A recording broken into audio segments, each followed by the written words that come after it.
સોલંકીની હર્ષદભાઈ છે. હું 9વીમાં અભ્યાસ કરું છું. આ વિજ્ઞાન ટેકનોલોજી છે અને એક્સિલેટર કહેવાય. જે વૃદ્ધ માણસો જે ચાલી ન શકતા હોય તેમના માટે આવું એક્સિલેટર છે, જોઈ શકો છો.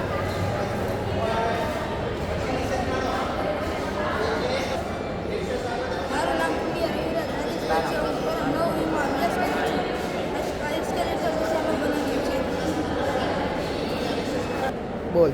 મારું નામ દોડકભાઈ પણ અનિભાઈ છે. હું ધોરણ 9Dમાં અભ્યાસ કરું છું.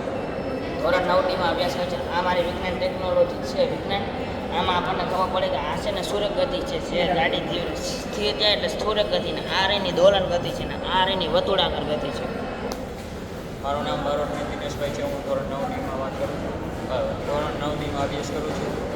આ પ્રોજેક્ટની આપણે વાત કરીએ તો આ પ્રોજેક્ટ આજના જમાનાની વાત કરીએ તો લોકો પોતાના ઘર મોટા અને બહારથી સ્વિમિંગ પુલ બાજુમાં વિશાળ રીતના ગાર્ડન બનાવતા હોય છે. તેવી જ રીતના આપણે આ એક પ્રોજેક્ટ વિજ્ઞાન મેળાનો પ્રોજેક્ટ તૈયાર કરેલ છે. આમાં ખાસ આપણે કાર્ડબોર્ડ અને થર્મોકોલનો વધારે ઉપયોગ કરવામાં આવ્યો. આમાં વધારે જગ્યા આપણે ઘરમાં ઉપયોગ એવી છે, ગાર્ડનમાં આટલી છે. આમાં આપણે ઘાસનો અને ખોટા પાંદડાનો એનો ઉપયોગ છે. ગાર્ડન બનાવી તો આટલી જગ્યા રાખવી જોઈએ. ઘર બનાવવા માટે આટલી જગ્યા રાખવી જોઈએ. સ્વિમિંગ પુલ છે, આમાં આટલી જગ્યા રાખવી જોઈએ. તો આપણો મેં પ્રોજેક્ટ બનાવી એનું નામ હોલોગ્રામ છે. તે 3D અંદરમાં બતાય છે. એમાં ઉપયોગ આવેલા ફોન છે, કાર્ડબોર્ડ છે, કાચ છે, કલર છે. મારું નામ છે મકવાણા કૌશિક કાંતિભાઈ. આ મારો ભેગો છે, એનું નામ છે ભટ્ટી આફી. હું સારા ડીવીસી ટેકનિકલ હાઈસ્કૂલમાં અભ્યાસ કરું છું. મારું નામ લાદવા માનવ છે. હું 10Bમાં અભ્યાસ કરું છું. મેં આજે લેસર સિક્યુરિટી બનાવી છે. કેમ કે જો આપણી આ ઇમ્પોર્ટન્ટ ગાડી છે જે રિમોટ કંટ્રોલથી ચાલી શકે છે, આગળ પાછળ ચાલી શકે છે, અને આપણે જો કોઈ ચોર આપણી ઇમ્પોર્ટન્ટ ગાડીને ચોરી કરવા માટે આપણે આ લેસર સિક્યુરિટીમાં અંદર પ્રવેશ કરશે તો તે એને આપણને ખબર પડી જશે તરત જ. તે બધી બાજુથી પ્રોટેક્શન આપશે આપણને લેસર સિક્યુરિટી. આ લેસરમાંથી આ LDRમાં પ્રકાશ પડશે, તેથી જે બંધ થઈ જાય તો તે એને વળી પાછું ગાડી ચોરી લેવાની સંભાવના વધી જાય. એમાં અભ્યાસ કરું છું. આજનો મારો વિષય પવનચક્કી. પવનચક્કી એ વિદ્યુત ઉર્જા ઉત્પન્ન કરવા માટે એક સાધન છે. પવનચક્કીમાં આખા દિવસમાં 33,000 કિલો વોલ્ટ ઉત્પન્ન થાય છે. મારું નામ પરમાર છે. મારા પાર્ટનર કૃષ્ણા. આજ મેં ફેફસાની મોડલ બનાવેલું છે. મારું નામ કૃષ્ણા છે. હું ધોરણ 11Aમાં ભણું છું. મેં ફેફસાનું મોડલ બનાવ્યું છે. જે આ છે શ્વાસનળીમાંથી રોકન દ્વારા અંદર નાની નાની અલવલીઓ આવેલી હોય છે, જેની 30 કરોડથી વધારે સંખ્યા હોય છે, જેની સપાટી ક્ષેત્રફળ એક. મારું નામ અડિયલ ખેડ તુલસીભાઈ છે. હું ધોરણ 10Dમાં અભ્યાસ કરું છું. મારું નામ દિવાળીયા સંજયભાઈ છે. હું ધોરણ 10Bમાં અભ્યાસ. મારું નામ સુરેશભાઈ દિનેશભાઈ છે. હું 10Bમાં અભ્યાસ કરું છું. અમે આજે આ એક માઇક્રોસ્કોપ બનાવેલો છે, જેમાં 100x પાવરવાળો એક લેન્સ ફિટ કરવામાં આવ્યો છે.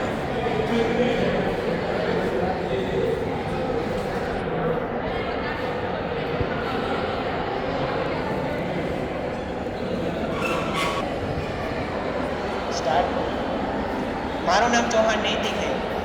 આ મારો પાર્ટનર અને રહી ગયેલા એક વાત કરવા. મારું નામ અનિલ સેવા મેં આ મારો પાર્ટનર है ચૌહાણ નૈતિક. મારું નામ અડિયલ ધ્રુવ છે. અમે ઇલેક્ટ્રોમેગ્નેટિક ટ્રેન બનાવી. હા ભાઈ બોલો.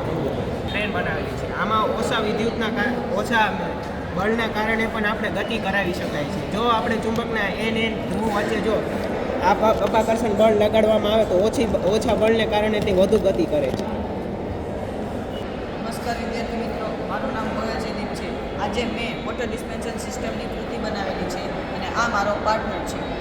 નમસ્કાર વિદ્યાર્થી મિત્રો, મારું નામ નકુલ માંજી છે. હું ધોરણ 10Bમાં અભ્યાસ કરું છું. આજે અમે વોટર ડિસ્પેન્સર સિસ્ટમ બનાવેલી છે. તેની શોધ 1906માં કરવામાં આવી હતી. આ જે સિસ્ટમ મોટર હાઉસ અને બેસિન ટેલર દ્વારા બનાવવામાં આવી હતી. આ કૃતિમાં અમે સૌથી પહેલાં તો બ્લેડ લીધી છે. આ કૃતિમાં અમે સૌથી પહેલાં તો બ્લેડ મૂકેલી છે જેથી વિદ્યુત પ્રવાહ પૂર્ણ થઈ શકે. વિદ્યુત પ્રવાહ પૂર્ણ થવા માટે અમે એક મોટર લીધી છે જે મોટર દ્વારા અંદર વિદ્યુતનું વહન થઈ શકે. આ રીતે અમે કૃતિ બનાવેલી છે. અને જ્યારે આપણે ગ્લાસ આની ઉપર બ્લેડ ઉપર મૂકીએ છીએ ત્યારે તેની ઉપર વજન આવે છે અને વિદ્યુત પ્રવાહ પૂર્ણ થાય છે અને પાણીનો ફ્લો ચાલુ થાય છે. પછી જ્યારે આપણે વજન તેની ઉપરથી લઈ લઈએ ત્યારે પાણી જાતે બંધ થઈ જાય છે, વિદ્યુતનું પરિવહન અટકી જાય છે.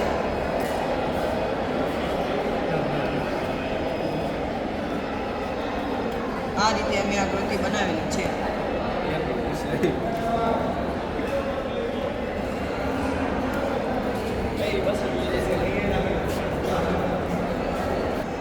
મારું નામ ગોરિયા ભવ્ય છે. હું ધોરણ 10 એમાં અભ્યાસ કરું છું અને આ મારી કૃતિ છે જ્વાળામુખી. આ છે બેકિંગ સોડા ઈનો. આ છે સાબુનું લિક્વિડ ને આ પાણી.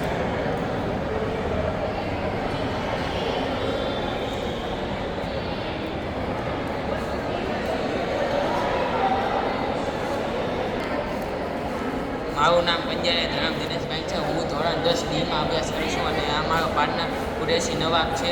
અમે કૃતિ રેન ડિટેક્ટર બનાવેલી છે. મારું નામ કુરેશી નવાબ છે. આ મારો પાર્ટનર છે. અમે આ કૃતિ બનાવેલી છે. આમાં એને આપણે પાણી નાખીને લવા જોઈએ રેન ડિટેક્ટર.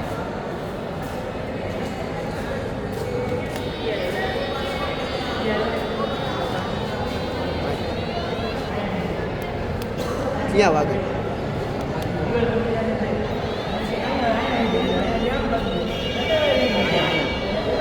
મારું નામ રાઠોડ અશ્વિન છે. હું ધોરણ 10 માં અભ્યાસ કરું છું.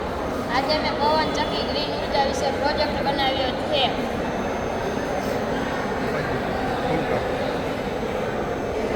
પ્રોજેક્ટમાં પહેલા પવન ઉર્જા વડે પવન ચક્કી ફરે છે, પછી ટર્બાઇન ફરી અને ઉર્જા ઉત્પન્ન થાય છે અને યાંત્રિક ઉર્જામાંથી વિદ્યુત ઉર્જામાં રૂપાંતરિત થાય છે અને આપણે વિદ્યુત ઉર્જાને પ્રકાશ ઉર્જામાં તથા અન્ય